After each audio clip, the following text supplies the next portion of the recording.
Something is big. It's like the Roman Empire. Sometimes something really big doesn't just totally go to zero. It has some successor state. Like the Soviet Union had Russia, right? Roman Empire had the Byzantines. So basically, today it's red versus blue. Tomorrow will be orange versus green. Bitcoin maximalists versus dollar nationalists. The decentralized network versus the centralized state. Okay. So today you have, if I do look at the initial frame of this. So today it looks like this, right? Have you seen the political compass before? Yep.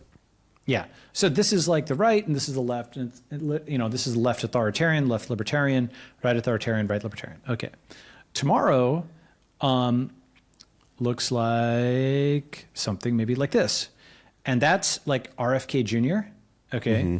And this is like, you can argue where DeSantis fits, but certainly a lot of maximalists are, arguably over here. Some are over here, and then you have like Elizabeth Warren types are up over here.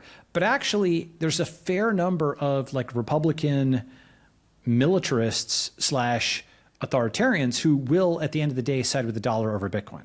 It's a non-zero number. Trump might be one of them. Trump might be one of them. Exactly. So it doesn't. Jack Dorsey is an example actually of somebody who really is kind of over here, right? Jack Dorsey, RFK Jr.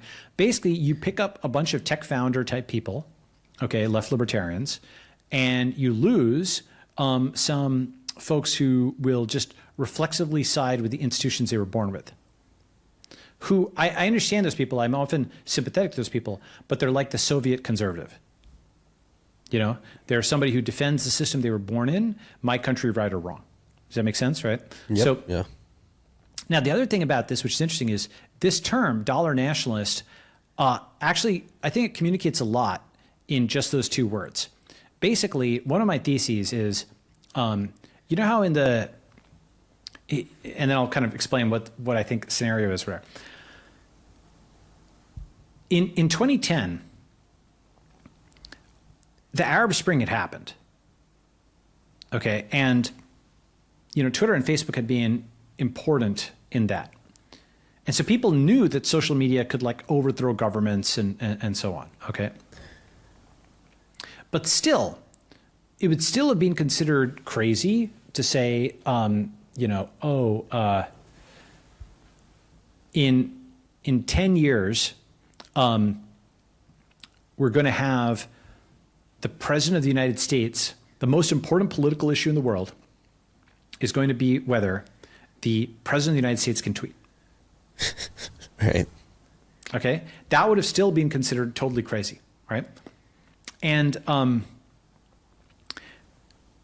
even knowing that Twitter was important for governments, that had literally overthrown governments, it was thought, okay, that's something that's happening over there. It's like a weak government. It's not, obviously it's not going to happen to the US government. It's not going to have the same kind of chaos. But it did. It took a little while longer. It took a few more years to build. Arguably, it started in 2015, not too many years later, right? And so I think it's fair to say that all politics in the 2010s became social media, right? Easily. And it's been completely normalized now. You had DeSantis doing his campaign announcement on Twitter Spaces last week. That's right. Okay, so now here's my analogy. Similarly, in 2019, 2020, cryptocurrency, Bitcoin has gotten to the scale that every bank is aware of it. Every government is aware of it. By 2021, a country, El Salvador, had even adopted Bitcoin as its national or co-national currency. So clearly this was something where every head of state, every bank, every CEO had heard of it. And yet, even most Bitcoin maximalists don't truly take it seriously.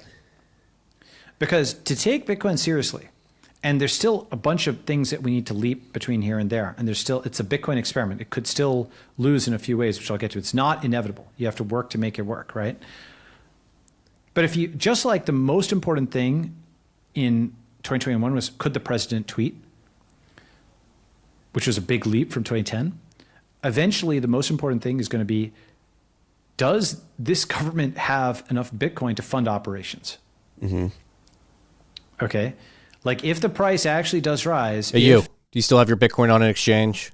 Don't hold your Bitcoin on an exchange. Take it into self-custody. If you're looking for an easy way to do that, we have the BitKey. BitKey is Bitcoin made easy to use and hard to lose. Take the first step. Get your Bitcoin off the exchange.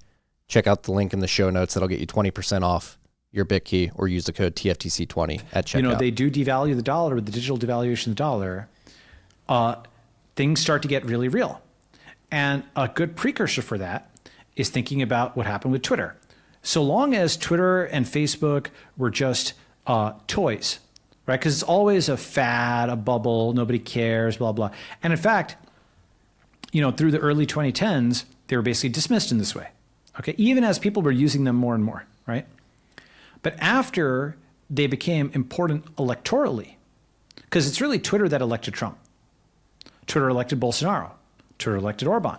Twitter did Brexit, right? Twitter essentially led to also BLM and other things. Twitter led to deviations left and right from the consensus. And to stop is particularly the right deviations, after 2016, this gigantic counteroffensive happened where the state tried to, and more generally the establishment, constrained by the First Amendment. So the state couldn't directly regulate free speech. So instead it tried decentralized censorship by pressuring all these companies using social media, ironically enough, to censor social media, right? Using Twitter cancellation campaigns and so forth, as we all live through. Literally quartering Twitter's offices with FBI agents to, yes, to censor particular individuals. But they just couldn't keep up the energy, or they left like a door unlocked because it's still nominally a corporation. And like one guy was able to walk through that door. I mean, like you basically had to be Elon Musk to do what he did, right? Because like, you know, a $44 billion hostile takeover, there's not too many people in the world with the capability to do that and the will to do it and to hit the wall of fire that he did, you know, because he hit quite a lot of flack, right? Oh, yes. And then to fire, go ahead. Oh, no, yeah, I mean, he got the shitstorm thrown at him. Absolutely. And then firing all those people and turning the thing around and stabilizing the thing. And everything that he did, net, now 6 months later, 7 months later, we have true freedom of speech, right? Or at least we have Elon moderation as different from blue moderation, right? Every other platform you can post and you'll be blue moderated. And if you want to post that way, you can. But at least you've got a different version here, which is Elon moderation. Go ahead.